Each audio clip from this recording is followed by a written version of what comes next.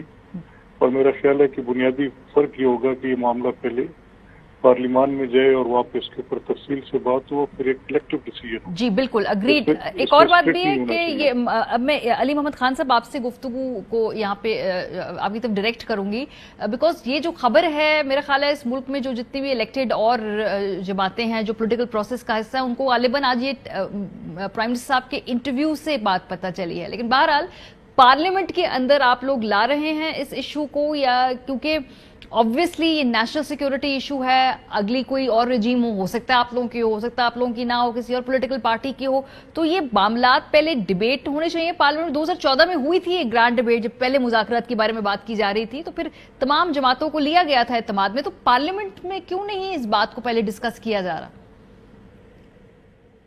بسم اللہ الرحمن الرحیم. بہت شکریہ جی. اللہم صلی وسلم وبارک علی سیدنا محمد رسول اللہ صلی اللہ علیہ وسلم. بڑا اہم یہ سوال ہے اور وزیر اعظم صاحب نے آج اس پہ بات کی اور آپ نے صدر مملکت کی بھی بات جو ہے وہ سنوائی. سب سے پہلے تو یہ ہے کہ یہ ڈیسیژن جو ہوگی، تو آپ کی بات صحیح ہے کہ یہ کسی حکومت کی نہیں بلکہ یہ ریاست پاکستان کی ڈیسیژن ہوگی. اور وزیر اعظم صاحب جو بھی ڈیسیژن لیں گے اس میں نہ صرف جو پارلیمان میں جماعتیں ہیں بلکہ اور بھی جو اسٹیک ہولڈرز ہیں ان سب کو ساتھ اس لیے لے کے جانا پڑے گا کہ ہم ہماری پورے ملک میں اور پوری قوم نے جو قیمت چکائی ہے وہ معاشرے کے ہر سیگمنٹ ہے، علماء کرام سے لے کے فوجی جوانوں تک اور ہمارے سول سوسائٹی کے لوگوں سے لے کے ہمارے مدرسوں کے بچے اور اسکول کے بچوں تک، شادیاں، جنازے، ہر چیز ہماری غیر محفوظ رہی اور 70-80 ہزار ہمارے بندہ جو ہے وہ شہید ہوا. اب اس پہ پارلیمان میں جو آپ بات کر رہے ہیں اس پہ سیریس ڈیبیٹ پارلیمان میں ظاہر ہے وہ اوپن تو شاید نہ ہو، وہ جو سیکیورٹی کمیٹی ہے شاید وہاں پہ ہو. میں اب اس وقت آپ کو کوئی کمنٹ نہیں کر سکتا کہ کب اور کہاں پہ ہم اس پہ مطلب پارلیمان میں کب اس پہ اجلاس بلائیں گے، لیکن میں یہ ضرور آپ کو یقین دہانی کرانا چاہتا ہوں کہ the decision will be that of the people of Pakistan. حکومت اپوزیشن سب اس کو مل کے کریں گے. دوسرا، صدر مملکت صاحب کی آپ نے جو بات سنوائی، اگر آپ نے اس پہ غور کیا ہو تو انہوں نے یہ کہا ہے کہ جن پہ کوئی کیسز نہیں ہے، جس پہ کوئی کیس ہے، کسی نے کوئی بندہ وغیرہ مارا ہے، وہ تو کوئی نہیں اس کو چھوڑ سکتا. لیکن اس میں دیکھیں بہت سے لوگ ایسے ہوتے ہیں بدقسمتی سے کہ جو آپ کی اس میں اگر ٹاپ کی کوئی ہے کہ دہشت گردی کرتے ہیں، جو ہندوستان وغیرہ سے پیسے کھاتے ہیں، نیچے بہت سے ایسے ہوتے ہیں جن کو جذباتی طور پہ ہائی جیک کرا لیا جاتا ہے. تو اگر کسی کے خلاف کوئی کیسز نہیں ہیں اور ہم سب کی متفقہ رائے بن جاتی ہے کیا ملک کو مضبوط کرنے کے لیے، جس طرح ماضی میں بھی ان لوگوں سے گفت و شنید ہوئی جب پیپلز پارٹی کی حکومت تھی، میں سوات آپریشن سے پہلے کے وقت کی بات کر رہا ہوں، جب ایگریمنٹ ہوا پھر وہ ٹوٹا، اس کے بعد آپریشن سٹارٹ ہوا، پھر میاں صاحب کے دور میں بھی گفتگو کریں نہ کریں، اس میں مجھے یاد ہے 14-15 کے زمانے میں بڑی لمبی ڈبیٹیں اس پہ ہوئی. جب ہمارے وہ بچوں والا واقعہ ہو گیا APS اور اس کے بعد سب آپریشن کی طرف چلے گئے. تو آخری بات میں یہ کروں گا کہ ہمارا مطمئن نظر یہ ہونا چاہیے کہ ہمارا ملک مضبوط ہو اور ہمارا ملک محفوظ ہو. اس کے لیے جو بھی فیصلہ کریں لیکن آئین کے تحت ہی ہوگا، سر کنسنسس سے کریں. لیکن یہ جو آپ نے بات کی بھی، آپ نے خود ہسٹری بتائی کہ پہلے مذاکرات ہوتے رہے لیکن پھر وہ مذاکرات کا جو تھا وہ پاس نہیں رکھا گیا. دوسرا، آپ نے سب سے بڑی شرط لگائی کہ آئین پاکستان کو مانیں. آئین پاکستان کو ماننا ابھی تک تو ٹریک ریکارڈ ہے کہ وہ نہیں مانتے ہیں. سو یہ کیا پراسپیکٹس ہیں؟ مطلب یہ کیا کوئی ہمارے جسے کہتے ہیں اوورلی آپٹمسٹک اپروچ تو نہیں ہے اس حوالے سے؟ لیکن یہ آپٹمسٹک اپروچ یا جذباتی چیزیں اس میں تو نہیں ہونی. یہ تو بڑا یہ تو بڑا ٹھنڈے دماغ والا کام ہے، کیونکہ ہمارے ملک کی فوج نے اور ہماری پوری قوم نے قیمت چکائی ہے جو آپریشنز ہوئے ہیں. اور کل بھی آپ نے دیکھا ہوگا، کل شاید ہوا ہے، میں نے آج دیکھا ہے، جو ہمارا ایک بچہ جو ہے کپتان جو شہید ہوئے ہیں، ینگ مین تھے، وہ جتنے جنازے ینگ لوگوں کے آئے ہیں اور جس طرح ہمارے نئے لوگوں کے گھر اجڑے، حالانکہ شہادت بہت بڑا مرتبہ ہے لیکن گود تو اجڑتی ہے نا ماں کی. تو یہ فیصلہ جو ہے یہ بڑے ٹھنڈے دماغ سے ہوگا انشاءاللہ. ایک نقطہ یہاں ضرور میں رکھنا چاہوں گا کیونکہ میرا تعلق بھی پختونخوا سے ہے، کچھ چیزوں کا ہمیں ڈائریکٹ آن ہینڈ علم ہوتا ہے اور کچھ یہاں بیٹھ کے ہم سب اس کو تجزیہ بھی کرتے ہیں، ہم لوگوں نے تو وہاں فیس بھی کیا ہے. میں یہ کہنا چاہوں گا کہ جو افغان طالبان ہیں ان کو کبھی بھی TTP سے جو ہے وہ مکس نہیں کرنا چاہیے.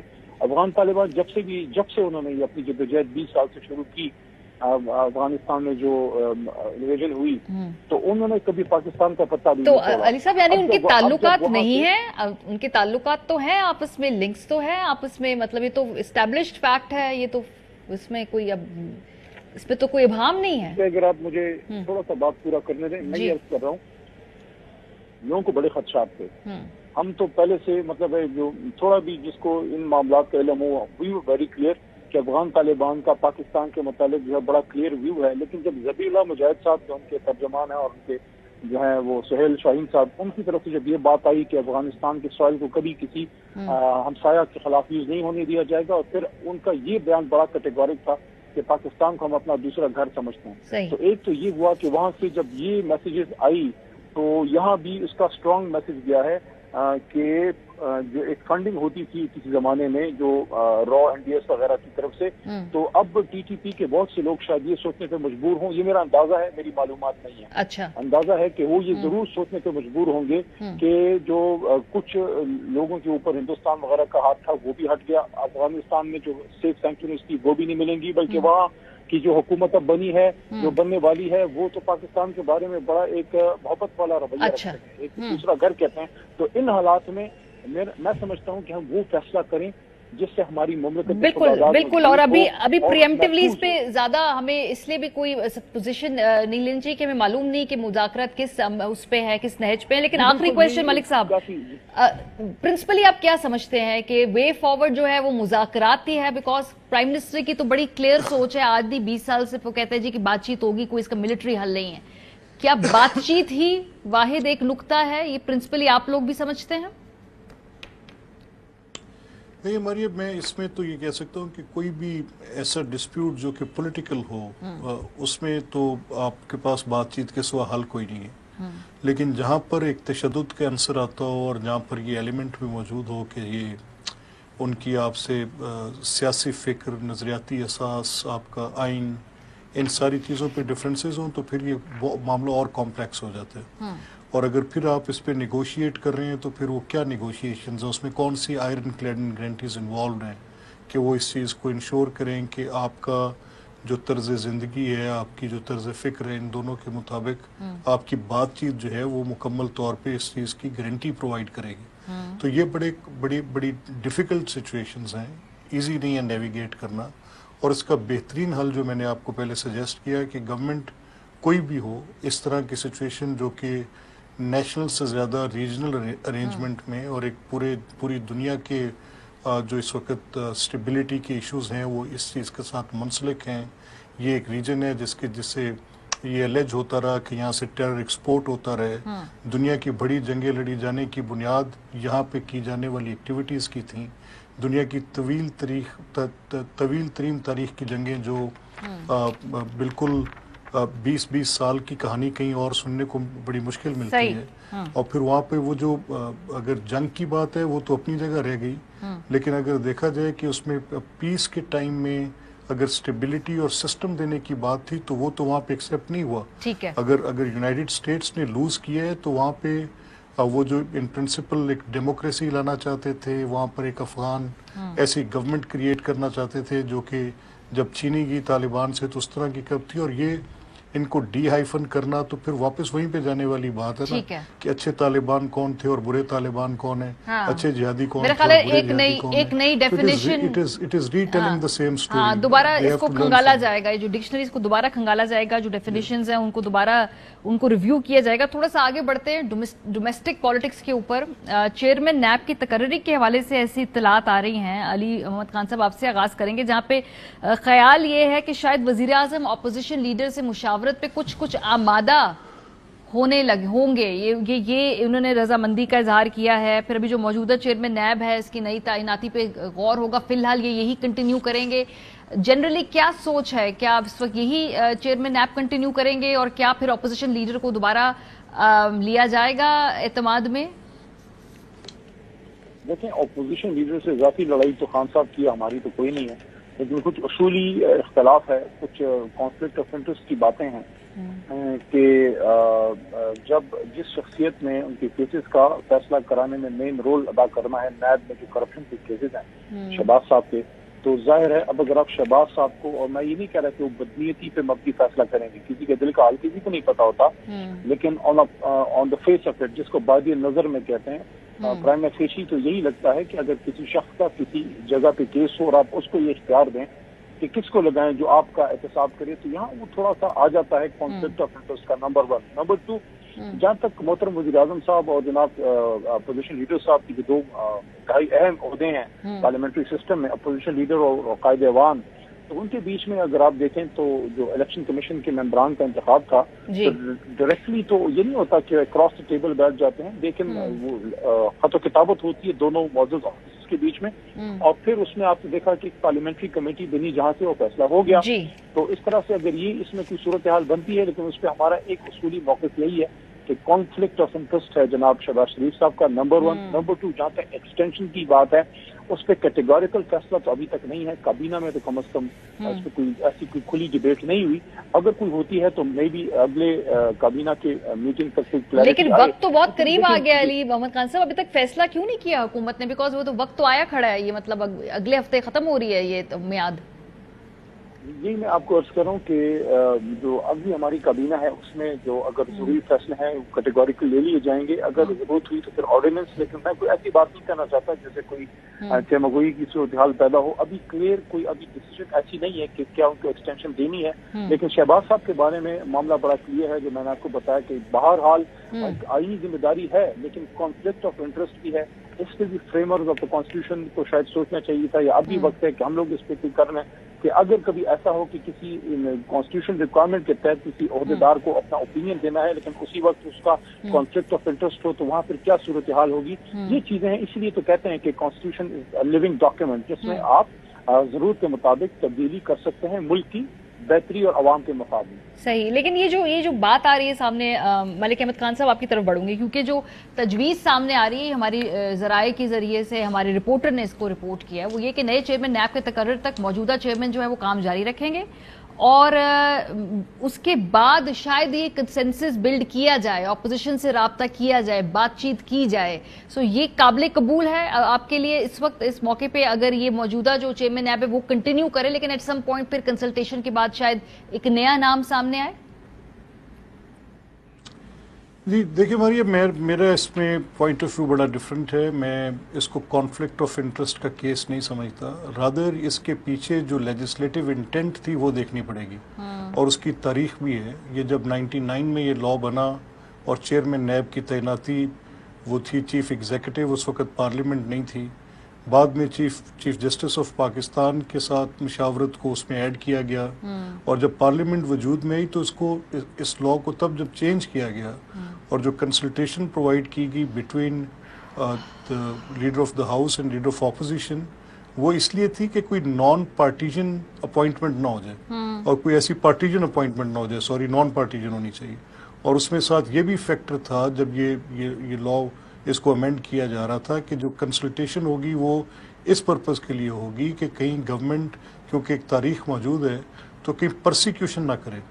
اب جو ہمارا موقف ہے وہ یہ ہے کہ یہ کانفلکٹ آف انٹرسٹ کی جو بات کی جا رہی ہے وہ رادر اس پرسیکیوشن کے ساتھ ایکویٹ کر کے دیکھنی پڑے گی، یہ آئسولیشن نہیں دیکھی جا سکتی، اور دیکھنا یہ پڑے گا کہ پچھلے 4 سال کا جو کنڈکٹ ہے اس کنڈکٹ کو سامنے رکھنا پڑے گا، جوڈیشل آرڈرز کو سامنے رکھنا پڑے گا، اگر کوئی ریشنلی نہیں، اگر کوئی درست فیصلہ کرنا ہے، لیکن اگر گورنمنٹ اس میں ایک لاب سائڈڈ اور ایک اپنے طور پہ کوئی فیصلہ کرتی ہے، تو لا آج کا یہ ہے کہ یہ نان ایکسٹینڈیبل ہے، اور اگر یہ پرسن اسپیسیفک اس لا کو امینڈ کرتے ہیں تو we have a right to go to the courts, یہ اس پہ دیکھا جائے گا، اس کی لیگل پوزیشن تو یہ ہے۔